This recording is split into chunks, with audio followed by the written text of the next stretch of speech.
Sunday mini vlog morning to afternoon. చిన్నపిల్లలకి మంచిగా hair growth అవ్వడానికి ఒక టిప్ చెప్తాను.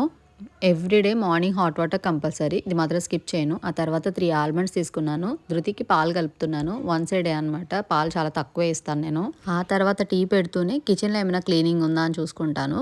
10 డేస్కి ఒకసారి వాటర్ చేంజ్ చేస్తూ ఉంటాను. మనీ ప్లాంట్ వాటర్ అయితే చేంజ్ చేసి పెట్టేశాను. ఆ తర్వాత 5 మినిట్స్ పాటు చక్కగా రిలాక్స్డ్గా కూర్చొని టీ తాగుతాను.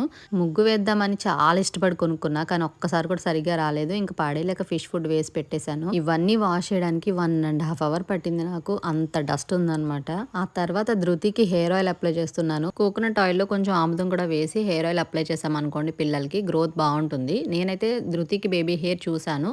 వీక్లీ వన్స్ ఆర్ ట్వైస్ ఇలా రాసామనుకోండి, కొంచెం జిడ్డుగా ఉంటుంది, అయినా కూడా గ్రోత్ బాగుంటుంది. చిన్నపిల్లలకి హెయిర్ గ్రోత్ బాగా తక్కువ ఉంది అనుకున్న వాళ్ళు ఈ టిప్ ట్రై చేయొచ్చు. కోకోనట్ ఆయిల్లో 1 టేబుల్ స్పూన్ ఆముదం వేసి మిక్స్ చేసి రాసి చూడండి. ఇంకా లంచ్కి అయితే ఈరోజు మటన్ చేసుకున్నాం.